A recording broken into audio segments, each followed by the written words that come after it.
Hey everyone, iGrok here. It's been a while since I posted a video, but I was gonna say that I'm gonna post them more frequently. You'll get a video when I post it. No, I'm kidding. I'm gonna try to post it more frequently. I've been doing a better job at it, and by better I mean the channel just started recently, so there's really nothing to compare it to. So I'm just patting myself on the back. But anyway, I really wanted to get into the power of words in this video. I touched on in a previous video authority, which is oftentimes construed with control, but authority is really just power over influence. And originally I was going to focus this video on the dynamic between law, justice, and authority. How in society, laws are different than universally speaking. A universal law cannot be broken because there's no more constituent parts to boil it down to, but a societal law most certainly can be broken. A societal law is not even a law, it's a rule, because it has certain stipulations, or it imposes penalties if it is broken. But because it can be broken, it is not really a universal law. It's just a rule.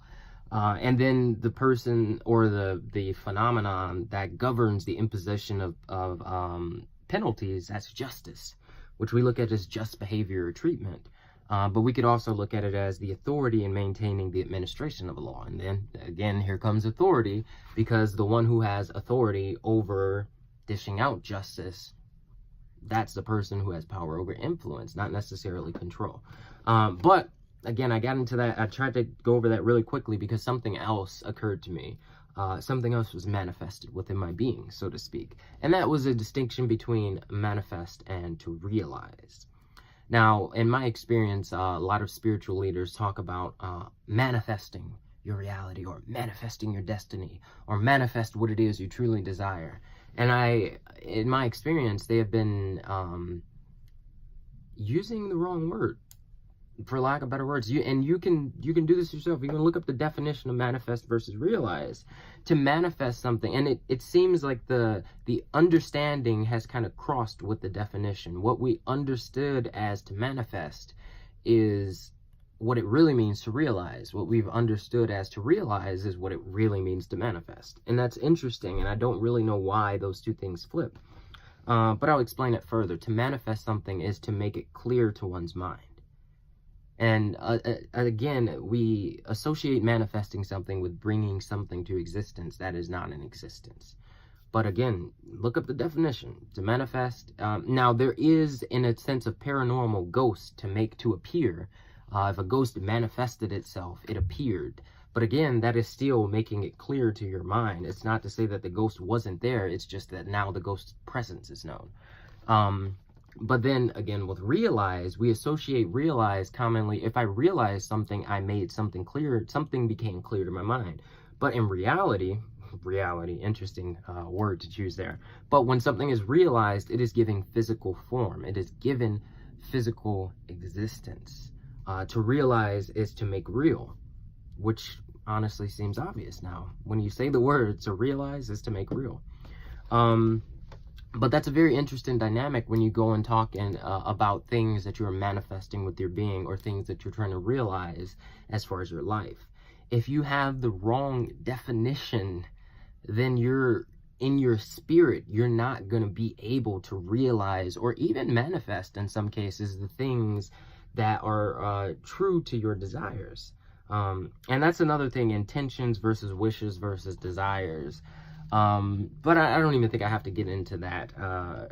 Essentially, desire, strong wanting or strong feeling of wanting, wish, an expression of a desire, and then attention, the intention, or to intend, is planned, or to make a plan, or to have a plan that functions in a particular way, or plan that something functions in a particular way. There we go.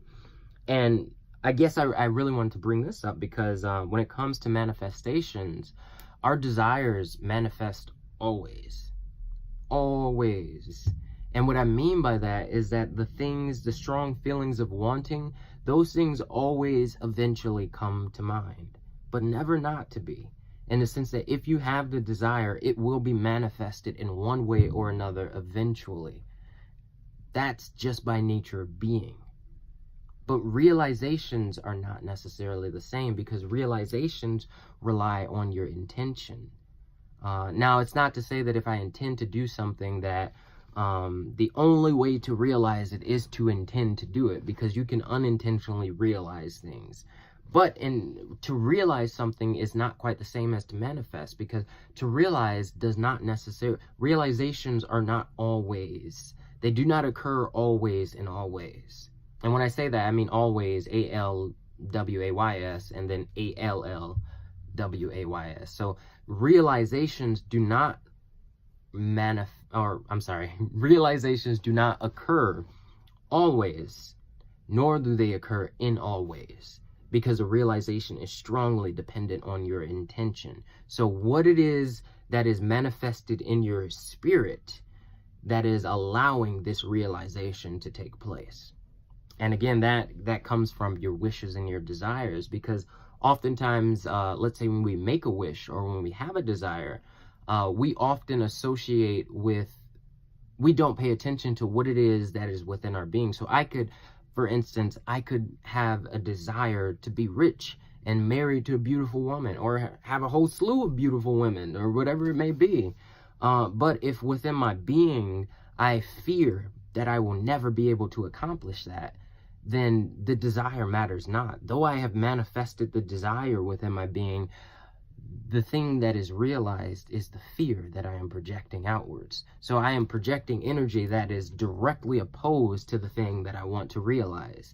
Though I have manifested it, I do know it. It has been made clear to my mind. So this is that important distinction that I wanted to make. If you really want to start making things physical, bringing things into reality, you want to be realizing. But an important step in realizing is the manifestation, but it's only like step one.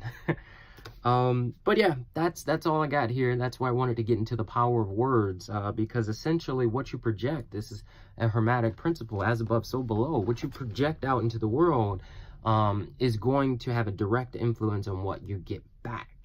So paying attention to the words you use and what those words actually mean, and then having that meaning grokked, so known throughout your being, not just in your mind, that is going to help you when it comes to manifesting what it is that you truly desire, so that you can realize it by way of intention.